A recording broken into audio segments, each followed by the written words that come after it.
ഒരു വ്യക്തിയുടെ ആത്മീയ രീതിയിലുള്ള വളർച്ചയും സാമൂഹികമായ വളർച്ചയും സാമ്പത്തികമായ വളർച്ചയും ആരോഗ്യ വളർച്ച, കുടുംബത്തിൻ്റെ വളർച്ച, ഇത് നോക്കുന്ന ഒരു ചാർട്ടാണിത്.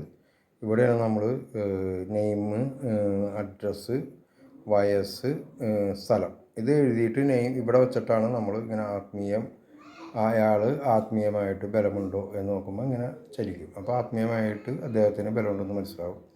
അതേപോലെ സാമ്പത്തികം ഉണ്ടോ എന്ന് നോക്കുകയാണെങ്കിൽ ഈ സാമ്പത്തികൻ്റെ കോണിലേക്ക് ഇവിടെ നിന്നാണ് നോക്കുന്നത്, റൗണ്ടിൽ നിന്നായിരിക്കും നോക്കുന്നത്. അത് സാമ്പത്തിക കോണിലേക്ക് ഇങ്ങനെ ചലിക്കും, വേണ്ട ഇങ്ങനെ ചലിക്കും. അതേപോലെ തന്നെ ആരോഗ്യമുള്ള വ്യക്തിയാണോ എന്ന് അറിയാനായിട്ട് ഇങ്ങോട്ട് ചലിക്കും. എല്ലാം സെൻറ്റർ നോക്കിയുള്ള ഇതാണ് നമ്മൾ നോക്കുന്നത്. അല്ല, ആത്മീയ രീതിയിൽ ആ വ്യക്തിക്ക് ഇതുണ്ടോ എന്ന് നമ്മൾ നോക്കിയപ്പോൾ ആത്മീയ രീതിയിൽ ചലിച്ച് ആ വ്യക്തിയുടെ സാമൂഹികമായിട്ട് നോക്കുമ്പോൾ ഇങ്ങനെയാണ്, ഈ സൈഡാണ് വരുന്നത്. സാമ്പത്തികം നോക്കുമ്പോൾ ഇങ്ങനെയാണ് വരുന്നത്. ആരോഗ്യം ഇങ്ങനെയാണ് ചലിക്കേണ്ടത്, പെൺപിട. കുടുംബം നോക്കുമ്പോൾ ഇങ്ങനെയാണ് ചലിക്കുന്നത്. അപ്പോൾ ആ വ്യക്തിക്ക് നമ്മളുണ്ടോ എന്ന് നോക്കണം. എഴുതി നടുക്ക സെൻറ്ററായിട്ട് പേര് എഴുതിയിട്ടുണ്ട്. ആത്മീയം നോക്കണം.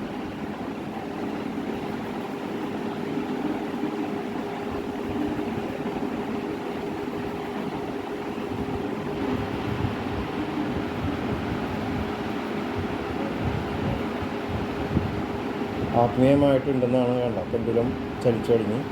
അപ്പോൾ ആത്മീയമായിട്ട് ദൈവാനുഗ്രഹം ആ വ്യക്തിക്കുണ്ട് എന്നാണ് കാണിച്ചത്.